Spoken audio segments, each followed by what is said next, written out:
One Piece chapter 1171 is here, and I am exceptionally excited because I am finally back to making videos on the One Piece manga.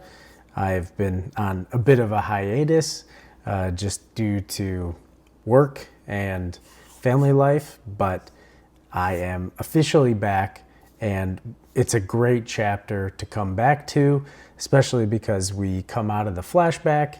The flashback has been absolutely incredible, but it is always amazing to finally see the Straw Hats back in action and to be moving the plot now forward in the current timeline. So I'm not going to waste any more time kind of talking about myself and just dive right into the chapter breakdown. And we open back up, obviously, after Loki has finally defeated Harold for good. And Scopper is talking about that he had a terrible vision of Harold leaving from Orist Castle and laying waste to the world and leaving it in nothing but ruins.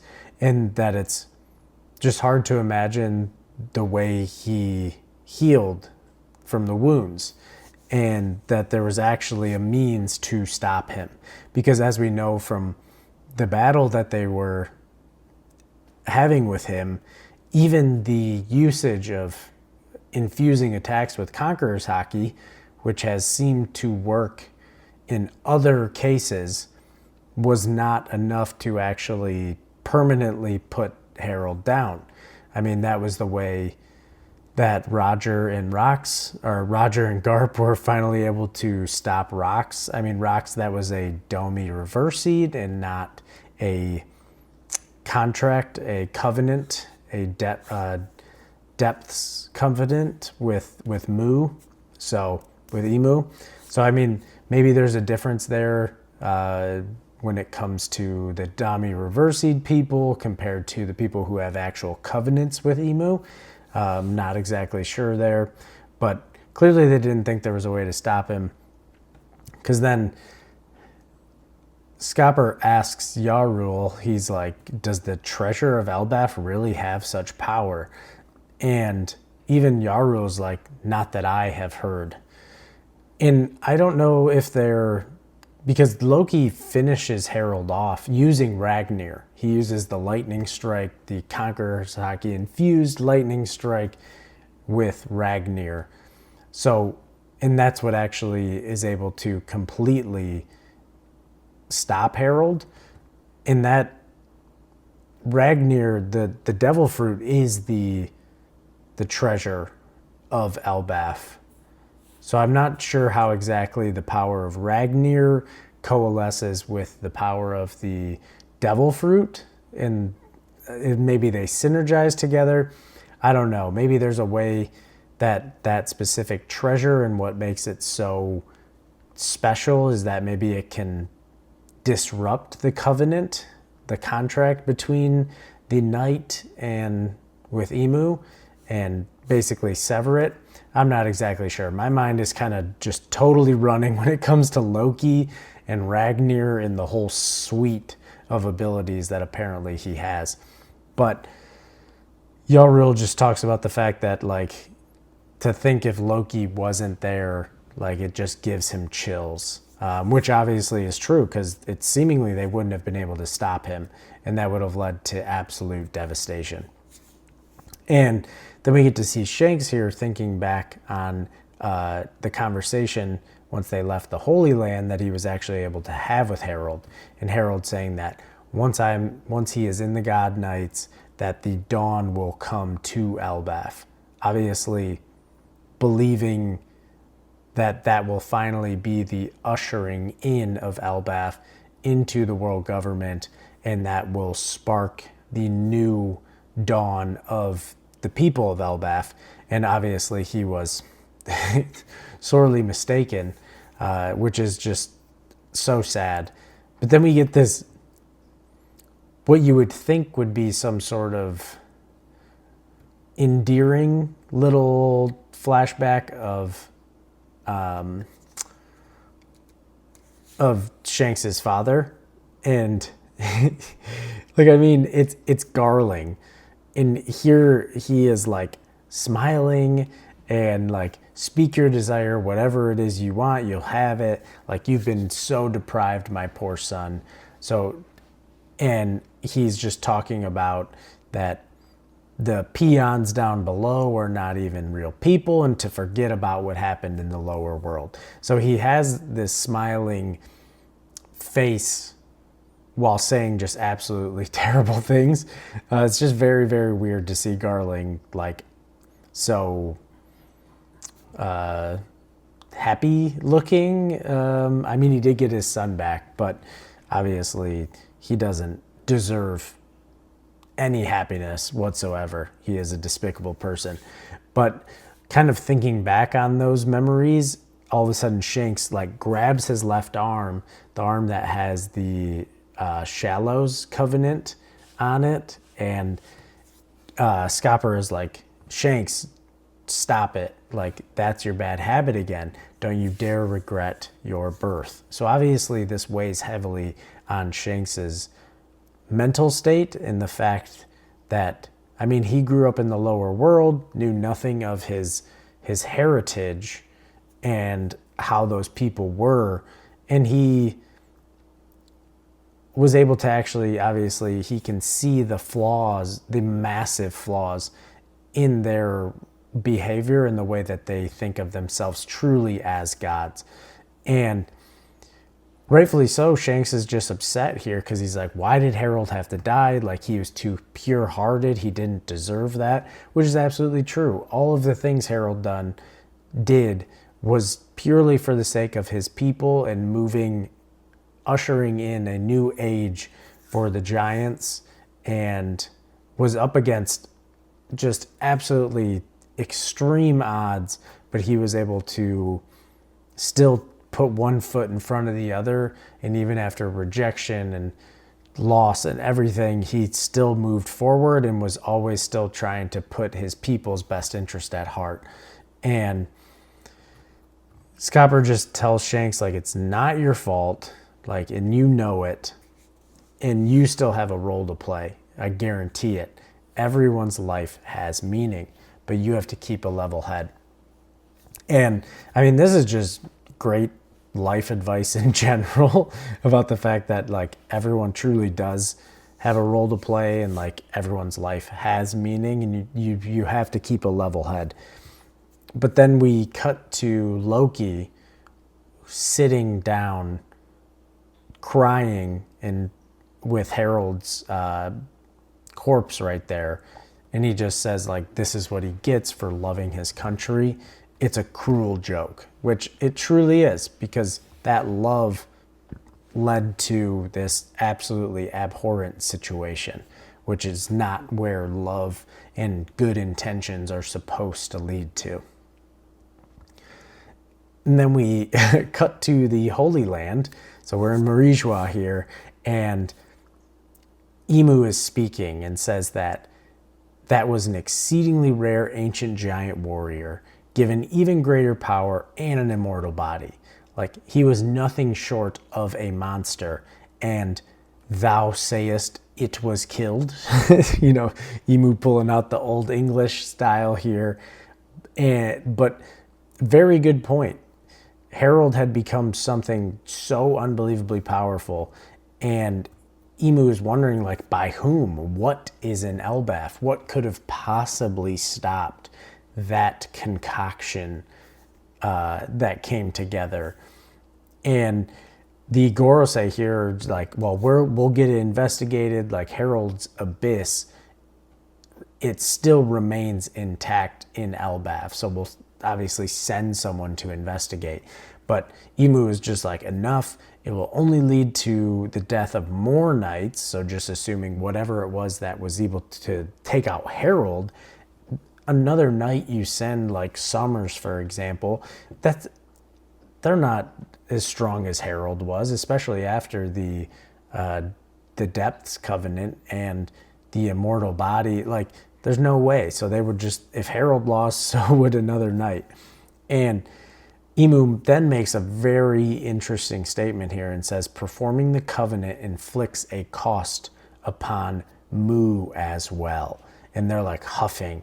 So clearly, this is good. Not like, this is a good thing. Because so far, the Dami Reversi, the covenants with the immortal bodies, and the immense strength that they get from Emu and these covenants, it just seemed like there was absolutely no limitations, no downside, which I understand they are seemingly, they are the big bad of the entirety of One Piece, which is a huge story. So of course they're going to be broken. Of course it's going to be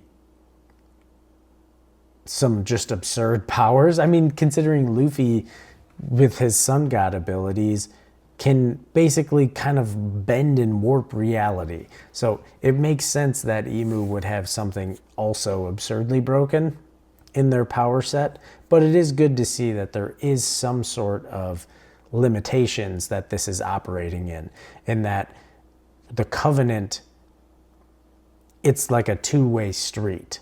So Emu is channeling them power, but then if they are destroyed, that seems to have some sort of repercussion type effect on Emu. So I'm glad to see that. Puts a little bit of like, okay, we got some guardrails on these abilities, but still so much more to learn about it. And Emu just kind of goes on this spiel that Harold chose to debase himself before mankind, to connect. He was trying to connect his country to other lands and peoples, and that fact made him a heretic because they obviously want a completely isolationist approach to all the different islands out there, and that way information, commerce, the melding of different peoples and races basically stops.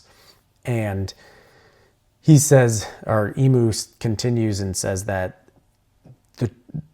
the giants are a tribe of warriors who every drop of blood calls out to them for battle, and carelessly incorporating them into the world government will lead to an internal collapse.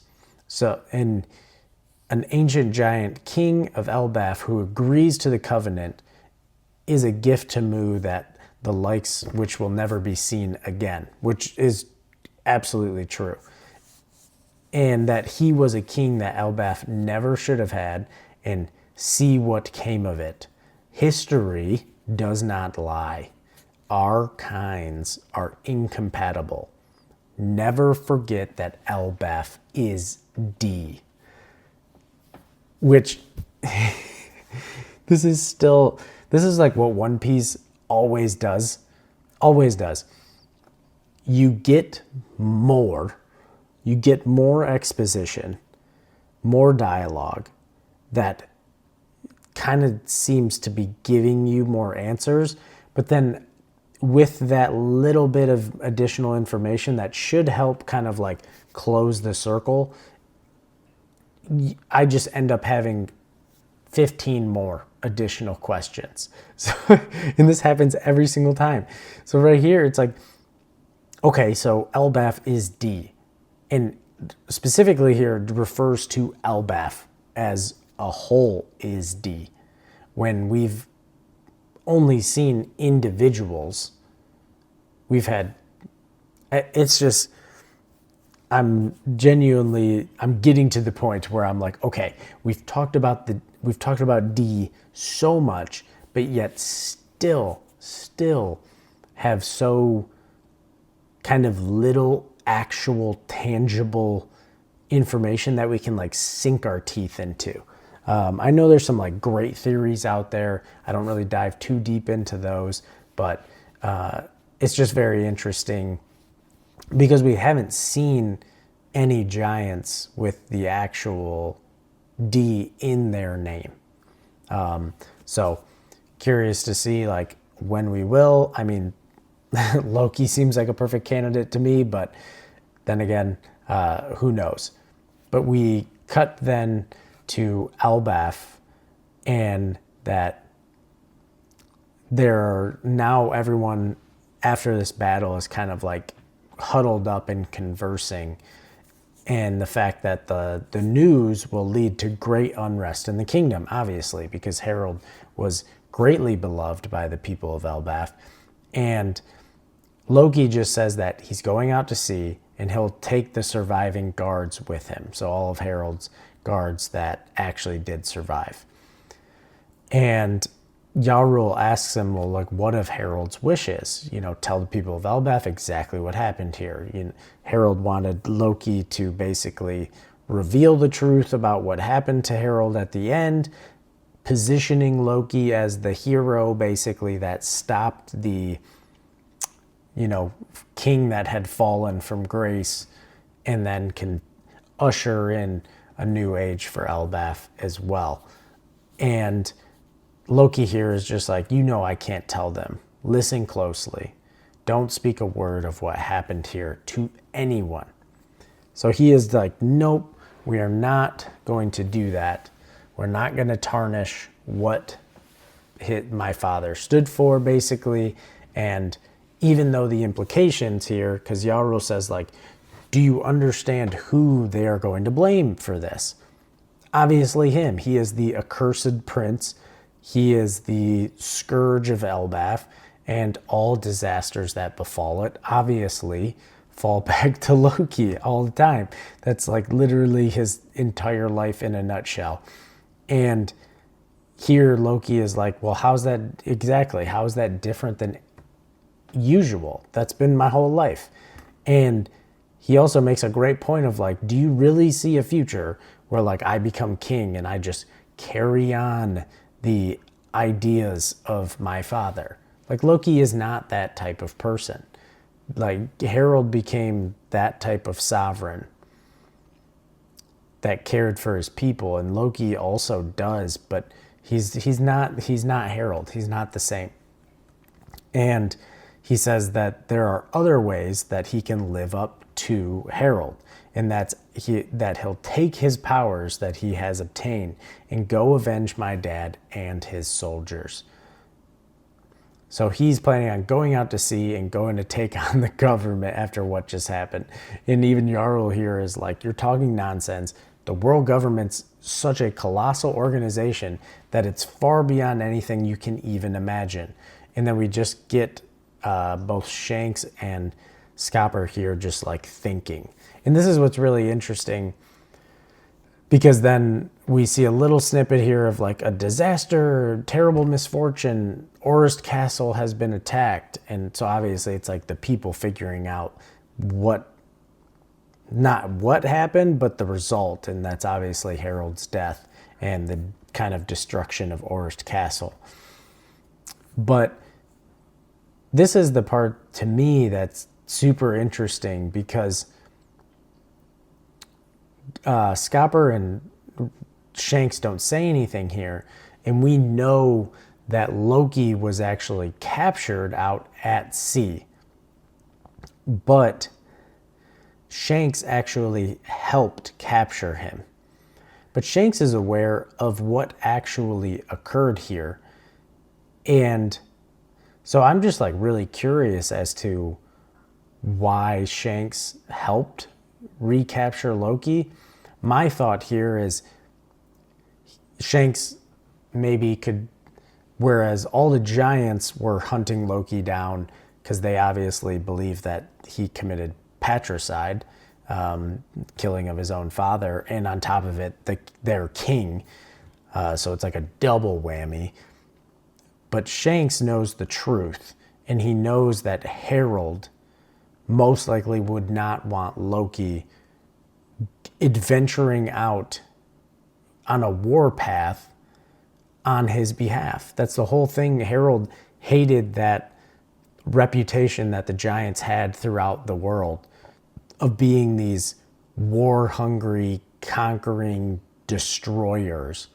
So Harold absolutely would not want Loki, especially in the name of his death, going out and seeking revenge and destruction. So I'm thinking maybe like Shanks joined in with basically to capture him and bring him back to Elbaf as a, I guess, nod to Harold, like, hey, I'm going to make sure your son, one, doesn't go on this just like suicide mission right now, and does not sully the like built up reputation that you've created for the Giants out in the actual world with the humans. That's kind of my thought. I'd love to kind of hear below. Let me know like kind of what you're thinking and maybe why Shanks helped capture Loki. But this is where we come out of the flashback and we are now back in the current timeline. We are in the underworld, and it's Loki. He's saying like he sailed right off the island, and that I'm sure by the time you returned home, Haruden, that he was already fully recognized as Loki, the Father Slayer, like to the public. And he, Loki even admits, like, I certainly did enough to convince them that I was capable of it. However, he gets visibly upset, saying, like, I'm not so far gone that I'd celebrate killing my own dad. Like, I wouldn't go flaunt it. He just didn't want everything that Harold did to be undone because of what happened at the very end. And he asks Haruden, like, or do you still think I should have told the country everything? And Scopper joins in here and just tells Haruden that, like, everything Loki is saying is true. And Loki continues and asks, like, do you get it now? I didn't want to have to dredge all this back up. Because obviously, I mean, yeah, that's an absolutely horrendous situation. And to have to rehash that whole thing would be so terrible. But Haruden just goes on to say that now he understands why Chief Yarul had always argued for Loki's behalf in like everything. And that in short, Father chose death over the manipulations of the world government. So that basically ever since then, the world government has been Elbaf's enemy, and they're wondering, like, how did they manipulate him like that? And this is where Scopper joins in to say, as a matter of fact, the newly arrived Holy Knights, or the Holy Knights of God, played a pivotal role in Harold's story, but Loki still doesn't know exactly what happened to Harold in the Holy Land. So he's not sure about Emu and about the covenant that he forged with Emu as well. And he continues on to say, like, well, if you need more details, I can explain, but Haruden kind of just cuts him off and says that it won't be necessary. Like, I don't need a reason to protect my homeland. And we see all of the new giant pirate warriors. We get Sanji here and Zoro, and then we see the chains clanking to the ground, and Haruden is unlocking them, and he says, if we see eye to eye, basically tells Loki that if there's anything they see eye to eye on, it is the love that they both share for their father. And he apologizes for that, if nothing else. And he tells Loki, now fight with me for Elbaf's sake. And Loki now is finally free. Luffy here is like, yeah, way to go, Loki. Now you can fight. Luffy is just pumped that Loki is now free. But then in that moment, a ginormous figure just falls from the Sun Realm down into the underworld. And it is one of the nightmare creatures from Killingham, and it is the Draugr. And they're like, where did that come from? Like, is that a Draugr? Like, those aren't real. And Loki here is instantly, he wants the smoke, because he's like, sounds like the perfect warm-up. You go on ahead. I can fly up. So I just want to pause on this comment here, because I can fly up. When I saw the silhouettes, obviously silhouettes in One Piece, super unreliable. Like sometimes they're spot on to what the actual design is, but then Oda just completely throws us off course with silhouette and then doesn't look anything even remotely close to it. So from the silhouettes from the last chapter, I mean, my initial thoughts were Fenrir. The Norse mythology fits really well with it. But now he's saying I can fly up. Last I checked, at least in like the mythologies that I know of, Fenrir cannot fly. So maybe there's also some panels in the last chapter of maybe like a hybrid potential form that almost looked bird-ish like, maybe bird-like. I believe there's like a giant,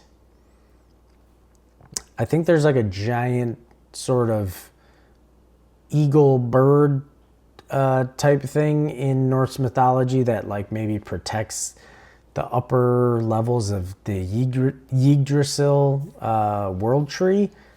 I think so. I don't know. I'm kind of leaning between those two things, but the flying comment really makes me think it's got to be some type of winged creature. So I'd love to hear down below what you guys are kind of thinking along the lines for what the devil fruit is for Loki. And now Hyrule goes and runs, and he's going to go jump on, he jumps on the lift that all of the other new giant warrior pirates are going up, and all of them basically are like, hey, Loki, like, we used to think you were a real POS who killed his own father. Sorry about that, like, our bad. But basically, only for that one thing are we sorry. There's still tons of other crimes that you committed that, like, you're not just off the hook. And Loki's just basically like, shut up, go. Like, no one asked you to say all of that stuff anyways. Loki stands up, kind of like, does the thing where he grabs his arm and he's like, rah, like, this is amazing. I can move again. I'm free. I mean, the dude's been chained to the Atom Tree for 6 years. I get it. In giant timeline, how they experience time, 6 years, not actually very long at all for a giant, but still, it's 6 years regardless. So he's just been chilling there the whole time. And we see little Luffy just on his leg, like, he, just laughing, just having a good old time here. But then Scopper sees Chopper and he's like, hey, ship doctor, like, I appreciate your help here, but I'm concerned about my son. So he's concerned about Colin. And Sanji decides to give Scopper and Chopper a lift here. So he's using his skywalk, and he says, he's apparently going to take him up to the Sun Realm. And we don't get to see what Zoro is doing currently, but I'm assuming he's still down here as well, because we didn't see him just like run off. So Loki notices that Luffy is just like chilling on his shoulder now. And he's like, what are you doing up here? And Luffy just laughs, and he's like, I want to see how you fight. Like, he's so interested in Loki right now. And Loki just Air Jordans it, just leaps into the sky, and is like, all right then, show off your power, Ragnir. So it's speaking to his trusty, handy dandy squirrel magic hammer here. And we see him pull back, and, we're thinking lightning again, but no, we see a chill surrounding the hammer, and he strikes the Draugr and says, Nibelheim, and instantly encases the entire Draugr with ice. And Luffy is just shocked. He's got the sweat mark and is just like, what? And that is where the chapter ends. This is crazy. Loki, he has so many abilities. This is just Ragnir. So that lightning kind of hammer strike seems to also be from Ragnir. So now that is two different abilities that the hammer has, and that's not even including Loki's own presumably mythical Zoan that he has as well. And then on top of it, he has Conqueror's Haki. So the dude, and he has an ancient giant bloodline. He's humongous, ridiculous physical strength. I mean, Oda, I don't want to just sit here and like glaze Loki, but one character aspect throughout this entire flashback has just cemented Loki as a phenomenal character. But then from a power standpoint, he's one shaping up to for sure be, it may already be the strongest giant in history. And then on top of it, you're just stacking all of these other things. Like, the size of this Draugr is insane. And he just instantly froze the entire thing with one swing of the hammer. And I really think Loki is being set up to be a potential top 5 strongest characters in the series if this continues. Like, depending on like his devil fruit and he's got it all. The dude, he's got it all. So he's got all the makings to be one of the strongest characters in the entire series. And I'm totally here for it because Loki is amazing. But I do want to make just one comment on the name of the attack. It's called like Nibelheim, and I believe like another translation is like Niflheim. Basically, it's one of the realms that is connected through the world tree of Yggdrasil. And it would seem to me that somehow Ragnir's ability is to incorporate like the different realms into the attacks of the hammer. So the lightning one must be connected to one of the realms, maybe like the Asgard realm, because it's like more of like the gods. I don't. Let me know what you think. But like Nibelheim or Niflheim, I believe that is the land of like the ancient ice and frost. So it makes sense. But then I think there's like a primordial realm of like fire too. So maybe the hammer can use fire. Like the hammer is nuts. The hammer is crazy. Loki's crazy. This chapter was so good. Love the trope of something disposable, like a disposable enemy showing up at just the right time to give us a showcase of Loki on a character, like on an enemy that you can just throw away. So, okay, Loki just gets unchained. Let's drop this Draugr here to be the perfect fodder to show us a crazy feat from Loki before we get to the actual fights against the villains of the arc. So, love the trope. We see it all the time, and honestly, just never really get tired of it. I love benchmarks on, throwaway characters. So, that is where I am going to end this one.